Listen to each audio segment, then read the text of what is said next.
I'm appalled at what you said on that pod thing. It's disgusting. This is the After the Show podcast. It's where we get honest and real with yo ass. So sit back, relax, have a blast, because it's time for the After the Show podcast. Yeah, hello and welcome to the KVJShow After the Show podcast. Happy Thursday.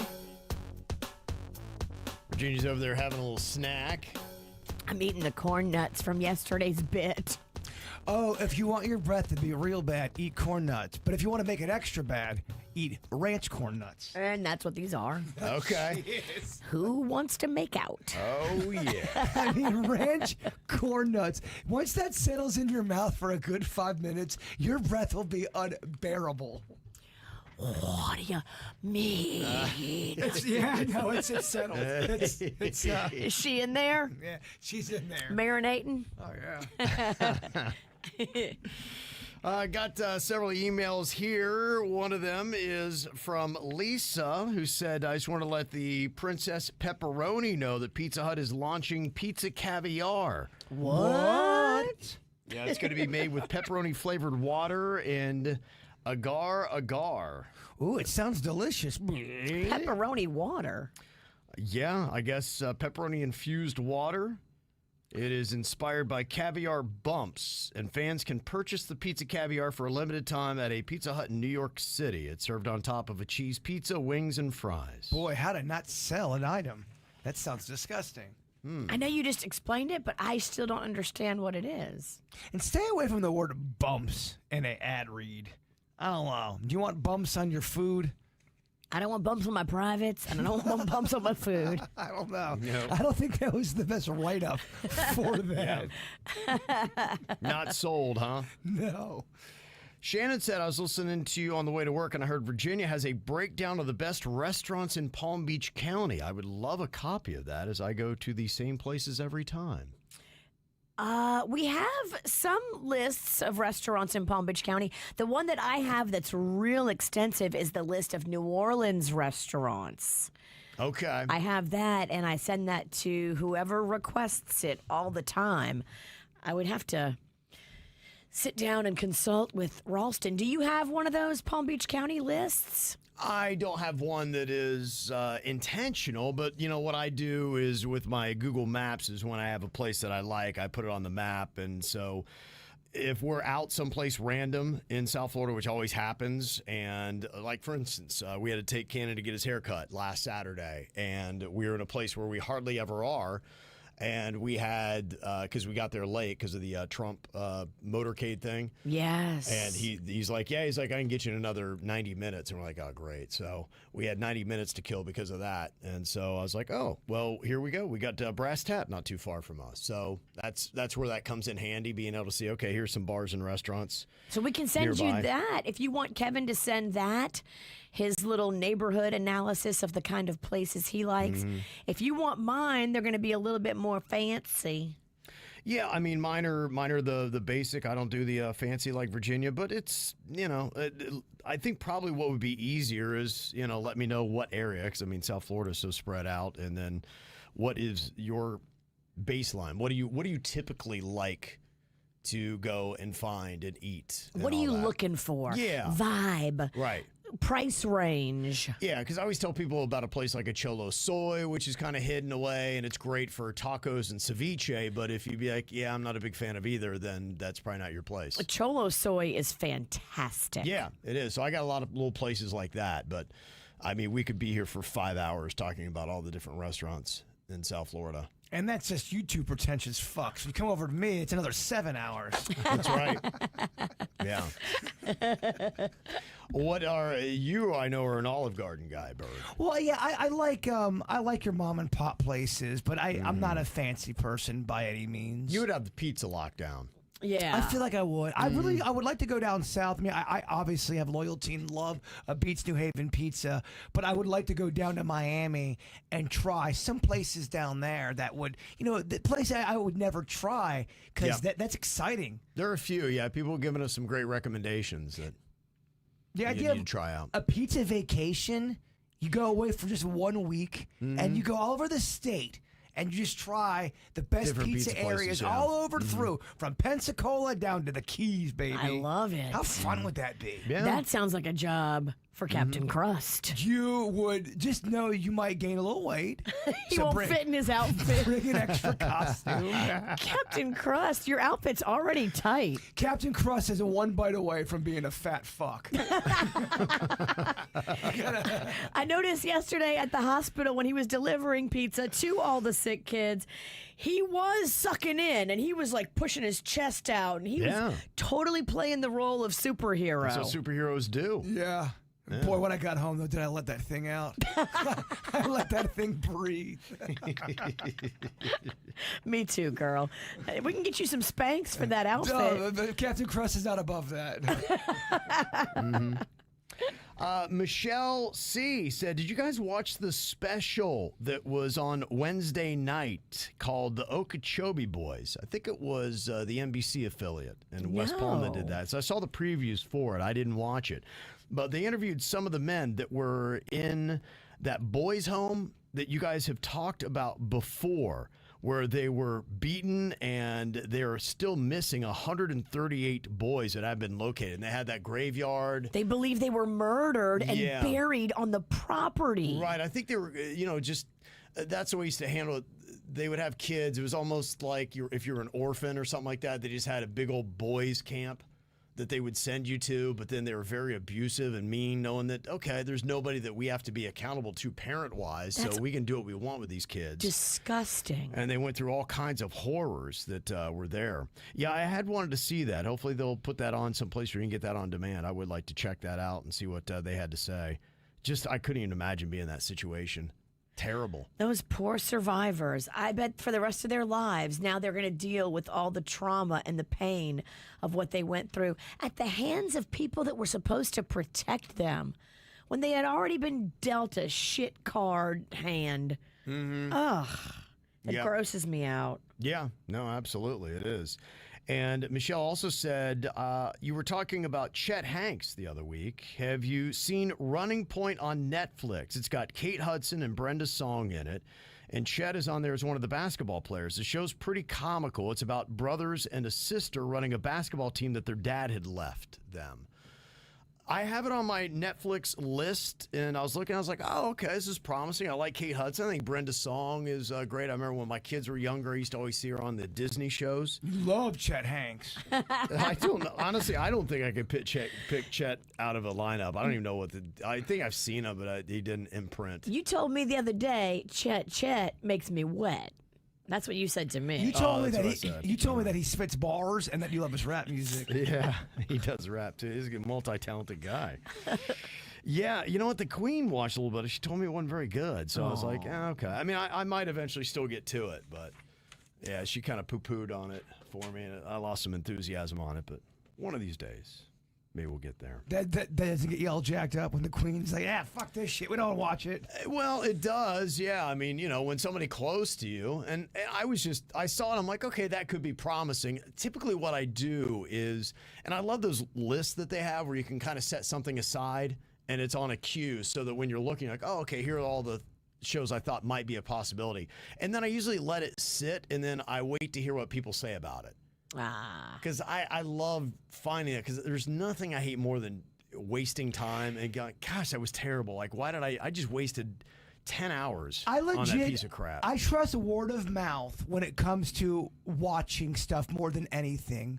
I try to not look at the ratings anymore because I found myself going, oh, they gave it a 67. I wouldn't like it. And then I end up watching that movie they gave a 67, and I loved it. So it did start to kind of sway me away from things I'd normally watch. Right. But when my friend, or if you tell me something, Bird, you would love it, I will go and check it out. Right. Unless Virginia tells it all.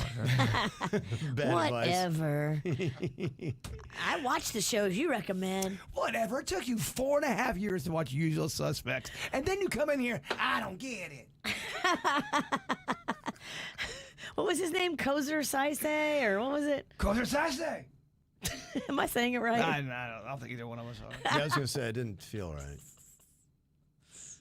Yeah, what was it? Kaiser Sose. Kaiser Sose. Is that it? Kaiser Sose. Kaiser Sose. Yes. Okay. Yeah, so if my wife's out of a show, I know we're not going to watch it together, so already it kind of knocks it down a peg. Would you, if you were being completely honest, do you like, if you really wanted to watch something, do you like it watching it better by yourself or with the Queen?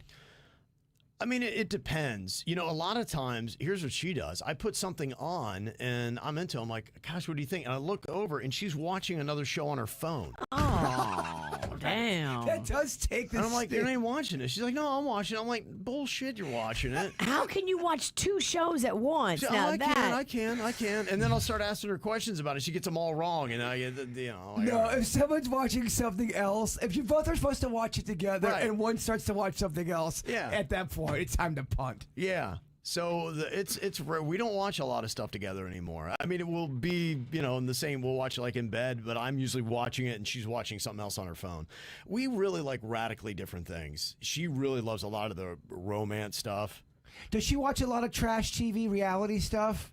Not so much the reality TV, but she watches terribly scripted romantic everything. like Hallmark movies. Just anything. And she'll even laugh. She's like, God, this show's so terrible. Like, it's just the acting's bad, the writing's bad. She still watches it. She kind of likes the shitty acting like I Yes, like. I think she kind of does. If it's anything romantic, she watches it no matter how bad it is. And she'll note, and she still watches it. Like, nonstop. I'm like, so I don't get, what she watches. And I watch a lot of stuff that's radically boring, especially for her. Do you and Panda watch a lot of stuff together, or would you rather watch shit by yourself? See, we like polar opposite stuff. He wants to watch sports or wrestling. I'm not going to be able to watch the wrestling. You not. You can't get into wrestling at all. I mean, if it's something special and he tells me the storyline and there's something interesting in it, I'll sit and watch maybe a segment. But you want the meat. I got Housewives to catch up on. I got the Baldwins to catch up on. I am loving that Hilaria Baldwin and her act. I can't get enough. I just like when Kevin comes in and talks about wrestling because your son Cannon watching. Oh, something big's happening. Yeah. John Cena's turning heel. Yeah, I only get just the little highlights from him, And you think it's whatever he's into. ridiculous. Yeah, it's insane. I get it. It's fake and it's scripted, but I get its appeal. To me, I ain't got time for that. But I love binging a show with Panda, but sometimes I'll suck him into like crazy, disturbing stuff, and he'll be like, "Whoa, this is too much for me." like what disturbing? Like how's that? He did not get down with Bloodline. He thought it was a little too much. The show that was set in the Keys? The Judge, yeah. Yeah. The one that was set in New Orleans was The Judge. He was like, oh my gosh, it was so stressful for him. He was like physically like upset. Yeah, you know what? I watched an episode or two maybe of The Judge, and it's kind of the same way. I was on a plane. It was already just intense, and I'm like, this is too much right in this moment. I'm like, I'll get back to this later. The Judge is so good. It is very intense in the beginning. Yeah, it just didn't fit what I needed in that moment. I get it. You needed to be in a good headspace up in a plane. I get it. It was taking me in a dark. I'm like, I'm already dark. Oh, it was dark. Yeah. There's like The Judge is so well done though. It's really a postcard to New Orleans too. It was shot beautifully in New Orleans. Yeah, I'm not doing Murderous Dateline if I'm going on a plane. I want Right. to keep it kind of light. Yeah. Nice and easy breezy, baby. Fluffy. Yeah. Yeah. And Chris, he said, I want to ask Kevin a question regarding what he said about country music on the ATS on Tuesday. He said, you spoke about how country music should evolve and how other genres like pop have been mixed with country and how it shouldn't just stay in one structure. So my question is this, why don't you like Cowboy Carter? And you slammed it, saying it wasn't country or had country. Well, correction, I never said I didn't like Cowboy Carter. I recognize it. It's a good song. It's a Beyonce song, and I think it sounds decent. So, yeah, I didn't do that. But you said it wasn't country or had country-like styles in it. Well, the point that I had even said today, and we were talking about Ed Sheeran with country, and when I had talked about Cowboy Carter before, it got what? It was a country song of the year? Is that what it was for the Grammys? Yeah, I think so. and that was my commentary on the Cowboy Carter, was that I thought it was great. If you want to do, and it was a Beyonce R&B kind of song with country stylings, and it was its own thing. And I think it's great. I love that you do that. I love the Shabuzi thing. I mean, that's not, to me, and it gets played on country, and it's got a little bit of a different style. But I mean, that song is taken from that song Tipsy. You remember that? And so that's got almost like a hip hop infusion with country in it. My comment with the Ed Sheeran was he talked about going all into country. And that was kind of my issue today. And it's just when you do it, I think that country artists, what I'm gathering from it, they want to feel like someone's fully invested in country. And I think that there have been some pop artists that have done a flyby. Dabbled. Yes, Jonas Brothers, Jessica Simpson. Somebody tried to nail me down on the Beyonce thing. And yeah, she is one of those in a grouping. She's not the only one. I mean, there's many that have kind of done it. And I think in the country world, and what was insulting about Beyonce winning that Grammy is that it's kind of a statement that country is so easy that I don't have to really dedicate a lot of time or my life to it, that anybody could come up with a country hit. And they're not fully into the lifestyle and everything about country. And so I said, if Ed Sheeran is doing it, I think he's doing it right. I felt like when Post Malone did his country album, he immersed himself in the country world. He had all kinds of the biggest A-lister country stars on his album. And it felt and sounded like an authentic country album. He's singing about country-type things in a country-type style. All I'm saying is this. Kind of remember when auto-tune was the big thing. Everyone was doing auto-tune. It can get dated. Everybody's doing country, and that was my commentary now. Jonas, guarantee you, Katy Perry will come out with a country album, and I'm just saying that trend's going to get played, is all. Yeah. And that's okay to say. And I honestly don't even have a problem with them doing it. The problem that I had was just when Beyonce won the Grammy for that. To me, the overlying statement is that anybody can do country, and it encourages pop artists to be like, yeah, just do something that sounds a little bit country, and you'll run that genre because there's not a lot of talented artists in it. That, I think, is kind of the statement that feels to me like gets made when something like that happens. And I think that's not fair because I think there are some very talented artists in country. Musically, vocally, I think the songwriting is masterful in many different ways. And I don't think the genre is respected when somebody comes in and be like, yeah, in 5 minutes, I'll make a country song and win a Grammy. It happened back in the day with disco music. Disco became all the rage, and then everybody, including your boys, Kiss, did disco. Oh, yeah, they did. Everybody Yep. did disco. Right. And then all of a sudden, people just got sick of disco. Just like a lot of people got sick of so much auto-tune. It's, it is what it is. This has happened in music since the beginning of music. Yeah. They're going where the money is. Right now, country's allowing a lot of people to do that, but it's going to get played. Yeah, it's kind of like Old Town Road. Like that song to me, and you had Billy Ray Cyrus on it, but that to me is more of a pop song than it is truly a country song. I mean, honestly, the Snack Pack's doing a country album next. We're getting in on this shit. Might as well. Fuck it. Do it now. Yeah. Gotta do it now. Do it now before it's burnt. Yeah. It's already burnt. Yeah, it's getting that way. Well, you're right. To your point with disco, this is just a thing that happens where they jump into it and they do something, and I have no problem with it. And again, to clarify, I thought that the Cowboy Carter, I thought there were some really good songs on there, and they sound like Beyonce songs. They're good. Texas Hold'em is my jam. I think it's a great song. I love that song. I think it's amazing. I haven't listened to a lot of the other songs on there, but that Texas Hold'em, you can't help but shake your ass. It's a good little tune, but I don't think it's truly an authentic country song that deserves the Grammy for the best country song. Yeah, but the other thing, too, is that music wants storylines just like everything else. And they know by putting a country song that some people don't think it's country, it's going to get everyone talking. It's going to get, I mean, all of it's just part of the machine to get, at the end of the day, it's about money. It's really what it comes down to. And I don't think it is money. It's money and influence. And I don't think the Grammys care about getting it right. They never have. They've had so many just disastrous picks for who won the Grammy that I understand why some artists are very frustrated with it, because a lot of it is who deserves a favor. I'm sure Jay-Z had a play in Beyonce winning that Grammy.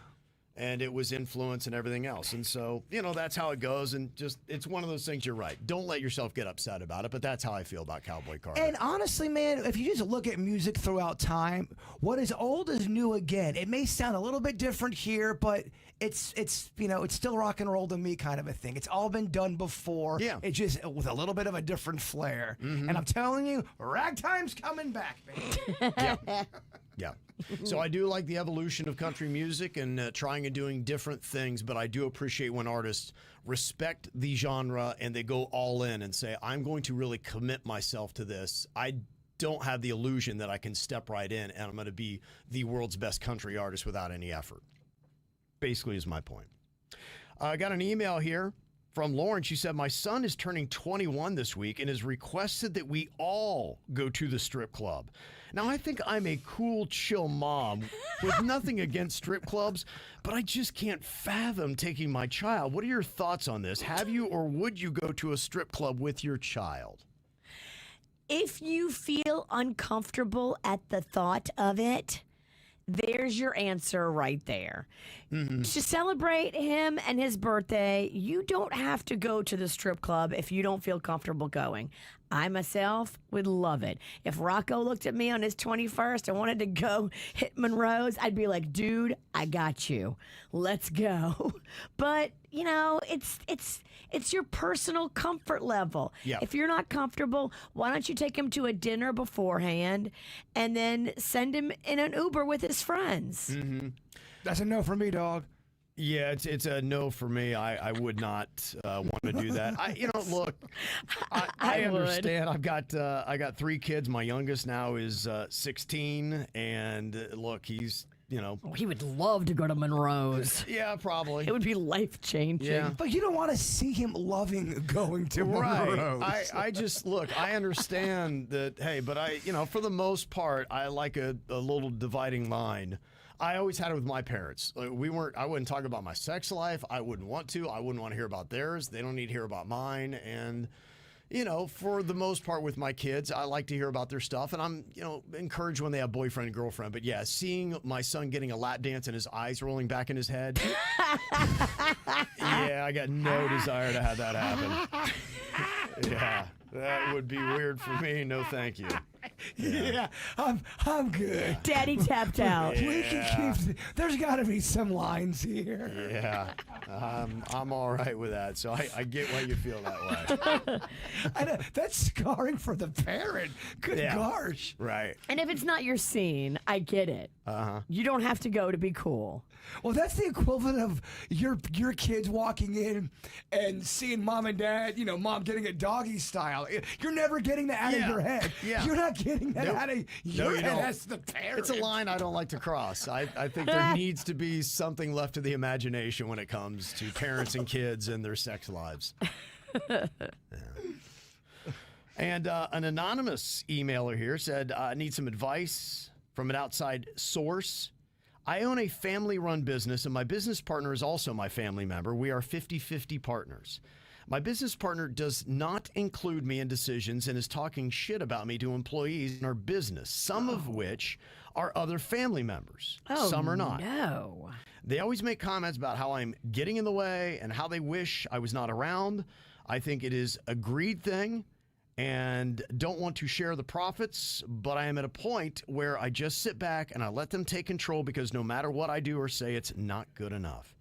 Yes, I have tried talking to him and having a matter-of-the-heart conversation, and it turns into nothing. They keep going back and doing the same thing. What would you do if you were in this situation?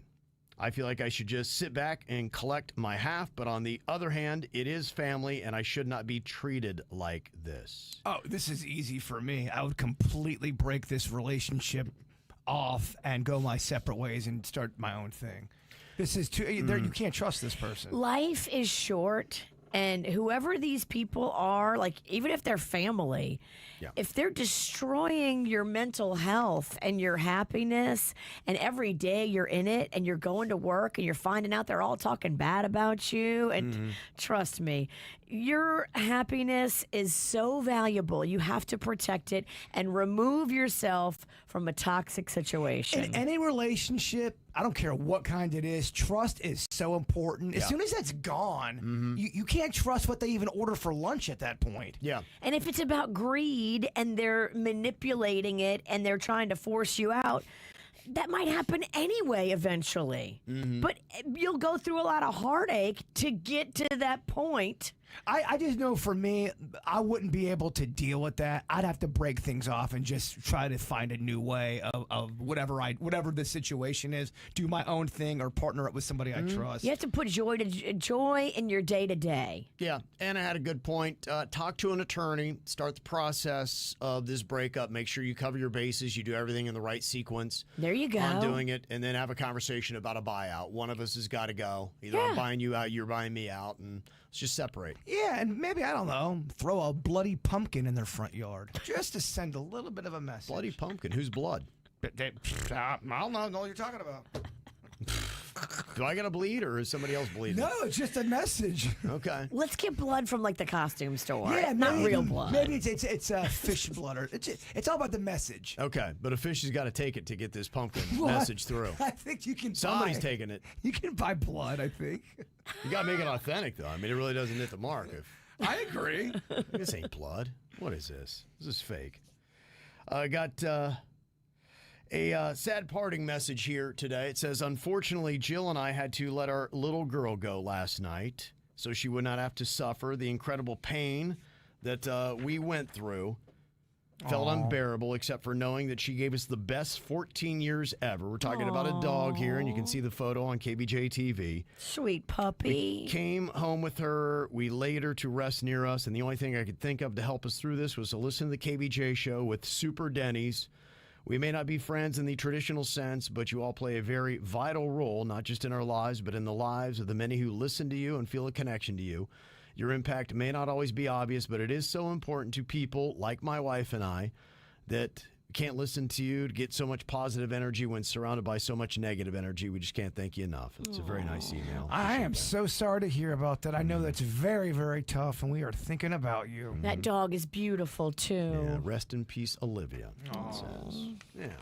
So there you go. That's never a tough situation. That's really the sad cruelty about life, is that you can get so attached to dogs in a very short amount of time, and they don't stick around longer than they do. It's something that I want a dog at times, but I really don't ever want that pain again. It's really, if you love an animal, it's a different kind of love. It's weird, man. It is weird. It is, and I think you just have to go into it knowing that, to say, okay, it's just like with anything in life. Look, we're all going to pass, and we're not always going to be together, but you have to enjoy those moments. And I did see there was a study was done. I don't know how they came to this, but they said the value of a pet, people put it at $90,000 a year. Aww. For what it adds to your life, because Yeah. it just adds so much joy and happiness and sweet moments. Oh, 1,000,000,000%. Chewy made me a better person. I could feel myself becoming a better human because of Chewy. Yeah, I felt it since Chewy's been gone. You kind of haven't been as cool. Yeah,